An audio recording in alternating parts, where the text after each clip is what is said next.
맞자. 건들지 마라.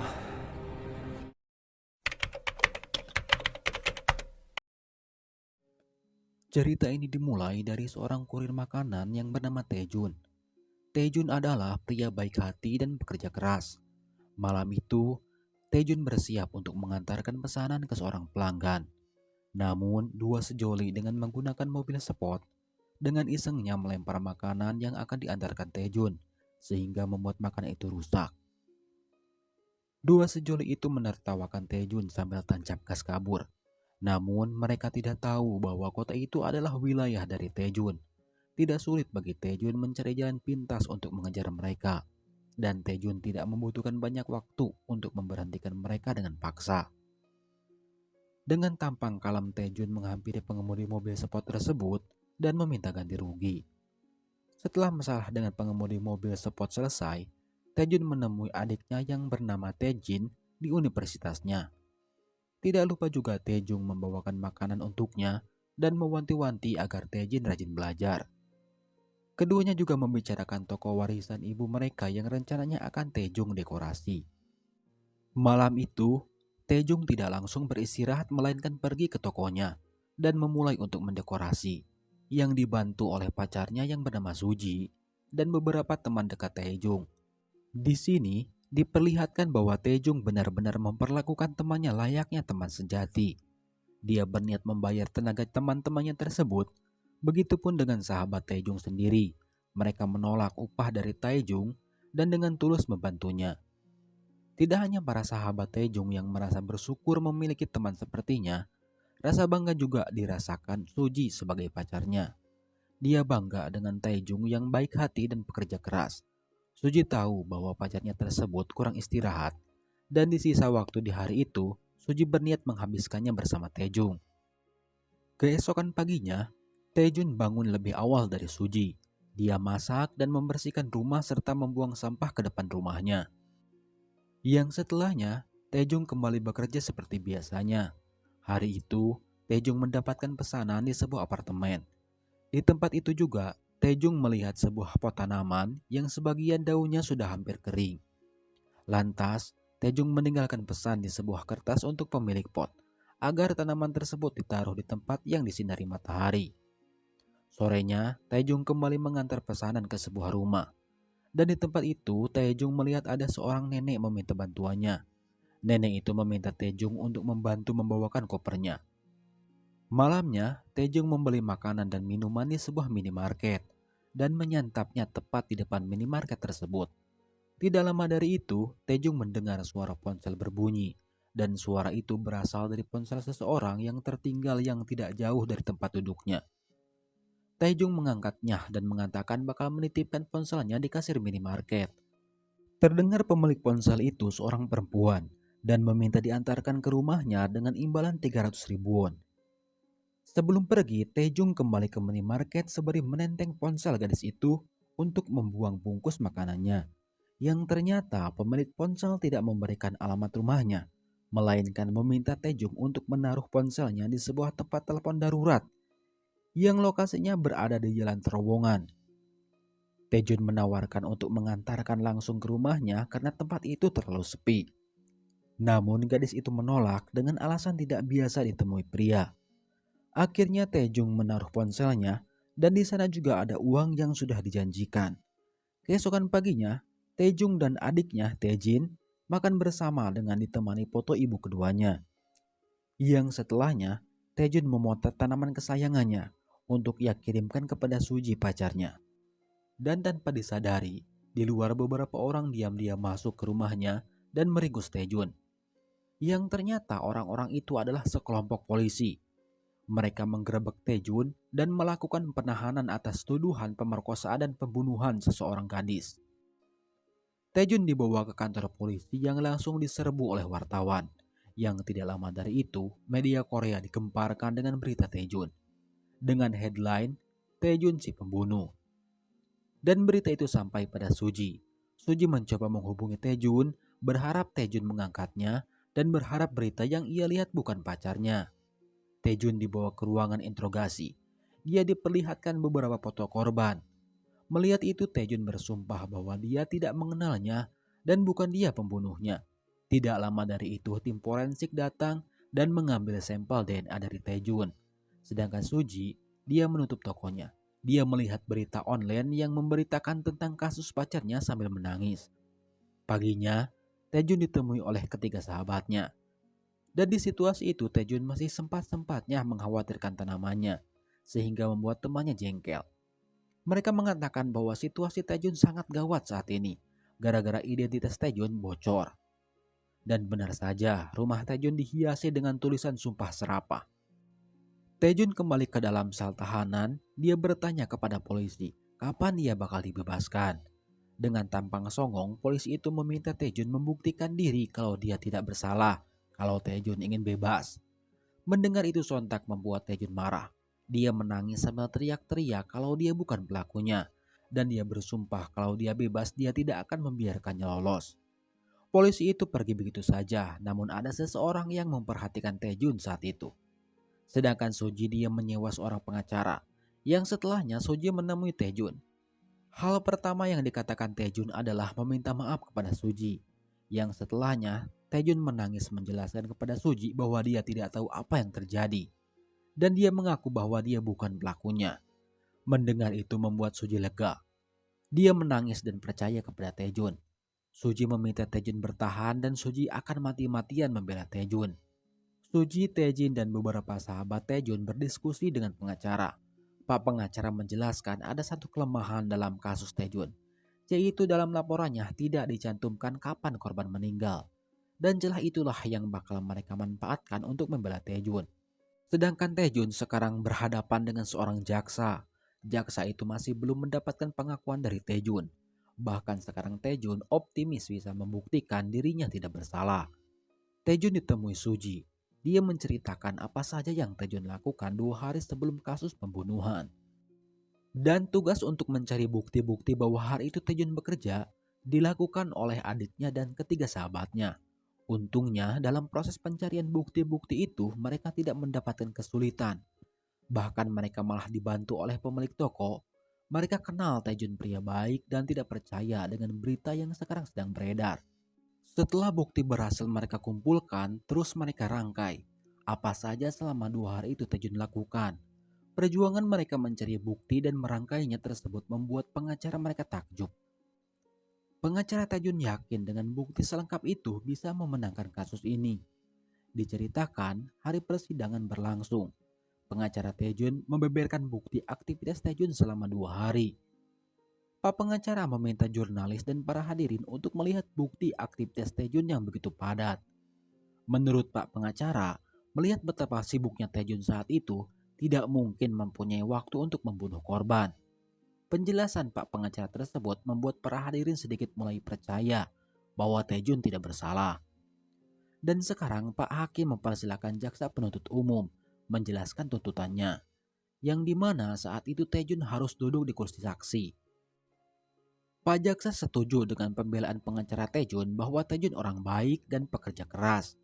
Dan dia pun secara pribadi berharap Taejun tidak bersalah. Namun, Pak jaksa mempunyai bukti-bukti yang menunjukkan Taejun penjahatnya. Dan Pak jaksa meminta Taejun mengklarifikasinya. Pak jaksa memperlihatkan sebuah bukti GPS aktivitas Taejun selama 2 hari. Dia bertanya alasan Taejun begitu lama saat mengantar pesanan ke rumah korban. Taejun membela diri, dia jujur saat itu dia menghabiskan waktu menulis pesan kepada pemilik tanaman.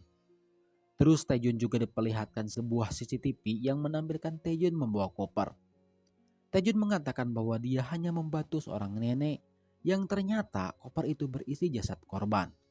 Jaksa itu pun menampilkan CCTV minimarket yang menampilkan Taejun sedang membawa ponsel korban. Taejun membela diri dan dengan jujur bahwa ponsel itu tidak sengaja dia temukan dan seseorang memintanya untuk mengantarkan ke sebuah tempat. Yang ternyata tempat penyimpanan ponsel itu tidak jauh dari lokasi korban dibuang.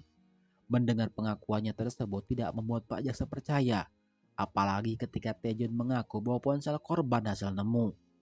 Sambil menunjuk GPS yang terpampang di layar yang ternyata berasal dari ponsel korban, yang artinya sejak awal ponsel itu ada pada Taejun. Dan gongnya adalah saat Pak Jaksa memperlihatkan bukti TKP dan menemukan DNA Taejun plus dengan gelang pemberian Suji ada di sana. Bukti-bukti yang diperlihatkan Pak Jaksa tidak bisa lagi dibantah oleh Taejun. Yang bisa dilakukan Taejun saat itu hanya berteriak-teriak mengatakan aku tidak bersalah tanpa disertai bukti. Pak Jaksa juga mengatakan bukti terakhir. Dia memperlihatkan situasi di apartemen korban dan memperlihatkan bahwa di sana tidak ada pot tanaman, sekaligus membantah apa yang dikatakan Taejun sebelumnya. Setelah persidangan usai, Taejun kembali temui Suji.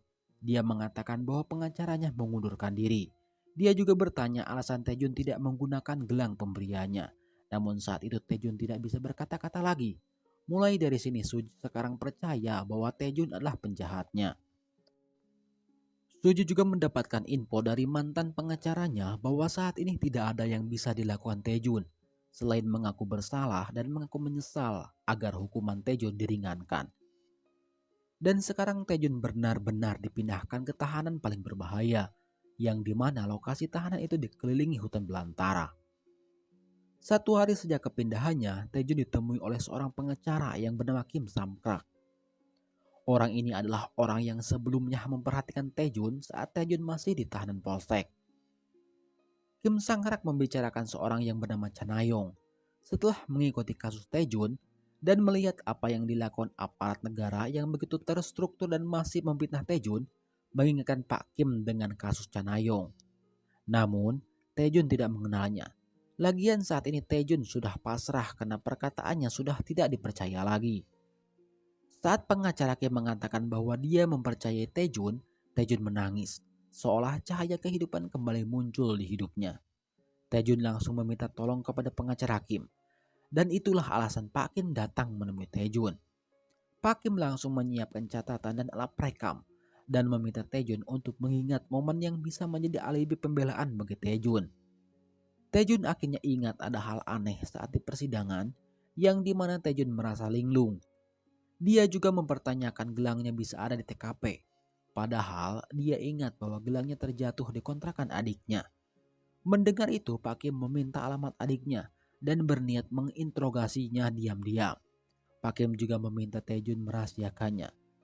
Setelah bertemu dengan Pak Kim, Taejun dan tahanan lainnya digiring ke kamar mereka oleh seorang petugas. Namun di tengah jalan Taejun dicegat oleh beberapa tahanan dan petugas pura-pura tidak melihatnya. Taejun dibawa ke kamar seorang pentolan tahanan. Orang itu bertanya kepada Taejun alasan Taejun dipenjara dan berapa lama Taejun ditahan. Taejun mengaku bahwa dia dipenjara seumur hidup. Hanya saja Taejun tidak menjawab kasus yang menjeratnya. Yang ternyata bos tahanan itu mengetahuinya. Taejun dengan tegas mengatakan bahwa bukan dia pelakunya. Perbincangan keduanya terhenti saat anak buahnya memberikan kode ada petugas yang datang. Setelah membiarkan Taejun pergi, terlihat jelas bahwa bos tahanan ini mengincar Taejun. Akhirnya Taejun ke kamarnya. Dia satu kamar bersama seorang tahanan lainnya. Orang itu terlihat puas saat bosnya mengincar Taejun. Yang setelahnya di kantin penjara Taejun melihat bos tahanan sedang menyiksa tahanan lainnya. Taejun terus-menerus memperhatikan orang itu. Sampai akhirnya ada 2 orang tahanan yang tiba-tiba datang menemuinya. Kedua orang itu memberikan informasi bahwa orang itu adalah bos di tahanan ini yang bernama Yo Dong-soo. Dong-soo suka sekali menghajar tahanan kasus pemerkosaan lantaran adiknya pernah diperlakukan seperti itu. Namun, kedua orang itu menenangkan Taejun dan berjanji bakal membantu Taejun dari Dong-soo. Taejun dibawa ke sebuah toilet oleh keduanya. Namun yang terjadi, Taejun malah menjadi korban keduanya. Dengan muka amburadul habis dihajar tahanan sebelumnya, Taejun kembali ditemui Pak Kim. Namun yang diterima Taejun adalah kabar buruk. Adiknya Taejun tewas gantung diri sebelum Pak Kim menginterogasinya. Pak Kim meminta maaf tidak bisa membantunya. Sebelum pergi, Pak Kim memberikan berkas kasus Chanayong kepada Taejin. Setelah mendengar tentang adiknya, Taejin menjadi linglung. Dihajar pun seolah tidak berasa. Namun dari kejauhan seorang tahanan memperhatikan Taejun. Malam itu Taejun mengakhiri dirinya. Di alam bawah sadar Taejun dia bertemu dengan Taejin adiknya. Taejin sambil menangis meminta kakaknya untuk kembali. Saat itu juga Taejun sadar Namun ternyata dia sadar dengan keadaan depresi berat dan disekap di klinik tahanan. Yang ternyata juga diketahui bahwa Taejun sudah ketiga kalinya mencoba untuk mengakhiri hidupnya dalam sebulan. Yang kebetulan tahanan yang sebelumnya memperhatikan Taejun ada di klinik tersebut. Sedangkan di lain tempat ketiga sahabat Taejun mencoba mengunjunginya. Namun mereka ditolak karena Taejun tidak berkeinginan bertemu dengan mereka. Sehingga membuat salah satu temannya marah-marah kepada petugas mempertanyakan alasan Taejun tidak mau menemuinya. Yang ternyata tahanan yang sering memperhatikan Taejun adalah seorang pelayan pendeta. Dia memperkenalkan dirinya sebagai Yongsik. Yongsik menemui Taejun yang saat itu Taejun sudah tidak bisa diajak bicara. Tatapan Taejun kosong. Yongsik merasakan apa yang Taejun rasakan dan meminta Taejun untuk beradaptasi dengan penjara. Yongsik meminta Taejun bangkit dan tidak melawan waktu. Menurut Yongsik, hal yang menakutkan itu bukanlah para tahanan berandalan, melainkan waktu itu sendiri. Dia juga meminta Taejun untuk mempelajari apa yang bisa Taejun pelajari di penjara selagi menunggu berakhirnya waktu. Menurutnya, menyibukkan diri adalah jurus paling tepat untuk melawan waktu yang mengerikan ini. Perkataan Yongsik terus terngiang-ngiang di ingatan Taejun. Yang saat ini Taejun mulai berubah pandangan. Dia mempelajari buku pengetahuan, mempelajari ilmu teknisi, semua keahlian yang ada di penjara Taejun pelajari. Dia juga melatih tubuhnya di kamar penjara. Yang tentunya dia juga menjalankan hobi berkebunnya. Jadi keseharian Taejun saat ini belajar, dihajar, belajar, dan dihajar. Saking seringnya dihajar ditambah lagi dengan melatih tubuhnya, sekarang Taejun kebal. Tidak terasa sekarang sudah 5 tahun Taejun di penjara. Di hari itu, Taejun menyaksikan orang yang merubahnya yaitu Yongsik bebas dan meminta Taejun menggantikannya sebagai pelayan altar. Di saat yang sama, Taejun melihat seorang tahanan baru. Kondisinya sama persis seperti Taejun pada saat pertama kali Taejun masuk ke penjara. Taejun yang saat itu menjadi pelayan altar menemuinya dan memberikan tahanan itu motivasi persis seperti Yongsik memotivasinya dulu. Sampai akhirnya tahanan baru itu bercerita alasan dia bisa masuk penjara. Dan tahu apa yang tahanan baru itu ceritakan? Ceritanya persis sama seperti yang terjadi kepada Taejun, termasuk saat seorang pengacara yang tiba-tiba menemuinya di penjara. Saat tahanan baru itu memperlihatkan kartu namanya, Taejun terkejut pengacara itu adalah Pak Kim. Dan obrolan antara Pak Kim dan tahanan baru itu persis sama seperti obrolan Taejun dan Pak Kim dulu. Hanya saja yang membedakan dari keduanya adalah korban bunuh dirinya.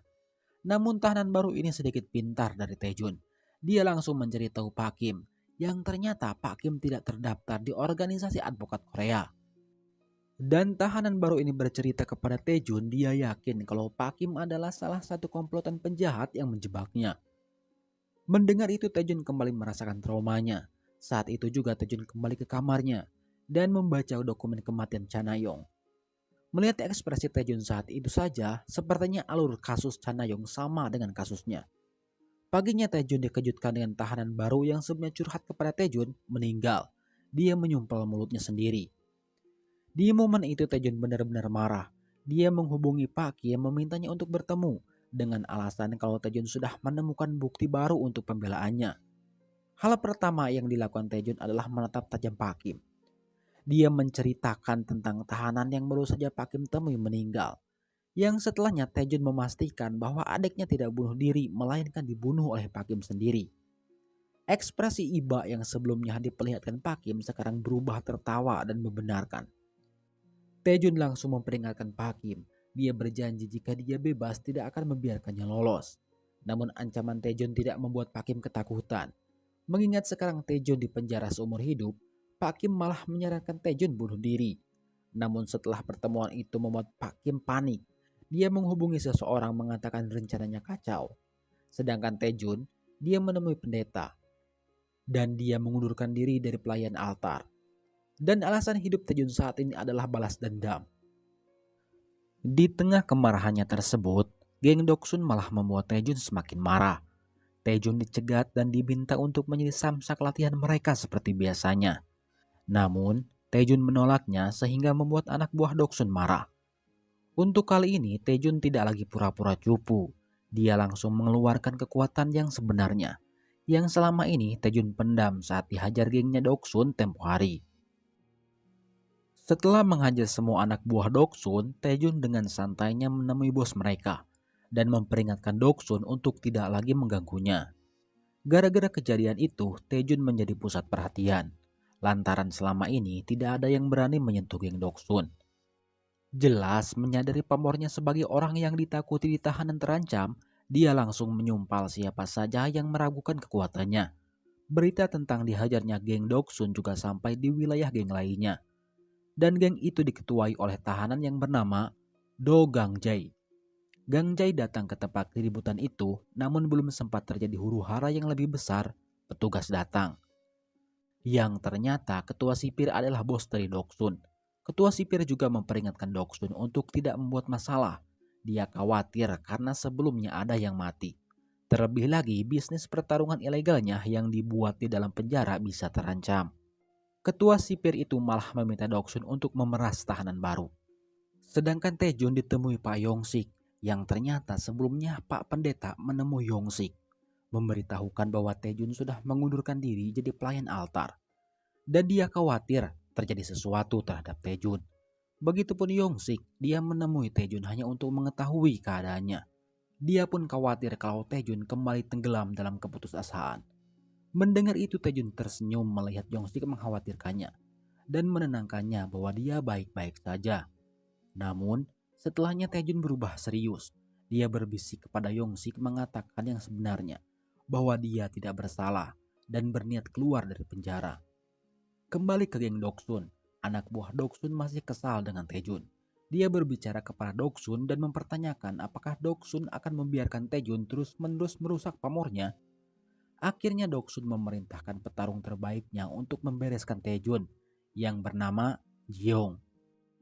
Sedangkan Taejun, dia sedang merencanakan sesuatu. Dia berniat melarikan diri dari penjara. Semua rencananya itu Taejun tulis dengan detail di sebuah kertas. Sebelumnya Taejun berpura-pura menjadi tahanan rajin. Padahal aslinya saat itu Taejun sedang survei lokasi untuk memuluskan rencananya. Akhirnya Taejun tahu bahwa pintu keluar dari penjara itu ada di zona B. Dan untuk mencapai zona B, jalan yang paling aman adalah dengan melalui ventilasi. Sebelum akhirnya kabur dengan menumpang di mobil yang membawa makanan untuk tahanan yang dijadwalkan datang jam 4 sore. Semua rencananya tersebut sudah Taejun petakan di sebuah kertas. Namun tidak lama dari itu, orang suruhan Doksun yaitu Jeong datang. Niat hati menghajar Taejun, dan yang terjadi malah sebaliknya. Doksun yang sedari tadi santai memantau pintu kamar Taejun terkejut saat Taejun keluar tanpa luka sedikit pun. Dan dia mulai gemetar saat melihat anak buahnya babak belur saat keluar dari kamar Taejun. Sebelum memulai rencananya, Taejun menyadari dia harus membereskan Doksun terlebih dahulu. Hingga tiba saatnya istirahat, Taejun dengan santai menemui Doksun, sehingga membuat keduanya menjadi pusat perhatian para tahanan. Di sana, Taejun dengan santainya menyantap makan siang di hadapan Doksun. Sambil makan, Taejun mengancam Doksun dengan halus, memintanya untuk berhenti mencoleknya. Jika Doksun menurut, Taejun bakal memaafkannya. Namun perintah Taejun sungguh membuat Doksun terhina. Menurutnya, bosnya di penjara ini adalah dirinya, jadi Taejun tidak pantas untuk memerintahnya. Taejun dengan santai merespon kemarahan Doksun dengan terus-menerus memprovokasinya, sehingga membuat Doksun benar-benar marah dan menghajar Taejun. Taejun tidak membalasnya, dia hanya tersenyum. Karena tujuan utama Taejun saat ini adalah membuat Doksun terkurung, supaya tidak mengganggu rencana pelariannya. Sekarang Taejun memulai rencananya. Dia memasukkan sebuah benda ke dalam pot tanaman dan membawanya ke sebuah ruangan. Sehingga petugas yang memeriksa percaya bahwa itu hanya pot tanaman biasa. Yang setelahnya Taejun melumpuhkan tahanan yang bekerja di sel blok B. Sehingga Taejun bisa menggantikannya. Dengan Taejun bekerja di area tersebut, secara otomatis sebuah kunci sel blok B berada di tangannya. Dan kunci itu Taejun bawa ke ruangan tempat dia menyimpan pot tanamannya. Yang ternyata Taejun menyembunyikan sebuah benda untuk menduplikat kunci. Setelah mendapatkan cetakan kunci incarannya, Taejun menuangkan sebuah lem untuk membentuk kuncinya. Yang setelahnya, Taejun membuat kunci duplikat itu di sebuah bengkel tahanan tempat Taejun bekerja. Namun, sekembali ke kamarnya, Taejun sudah ditunggu oleh seorang petugas. Petugas itu mengatakan bahwa saat ini sedang diadakan vaksin massal. Dan petugas itu menugaskan tahanan lain untuk menggantikan Taejun, supaya Taejun tetap bugar.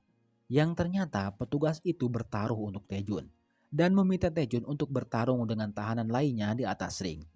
Petugas itu membawa Taejun kepada Ganjei, dan Ganjei meminta Taejun untuk memenangkan pertarungannya sambil menunjuk lawannya.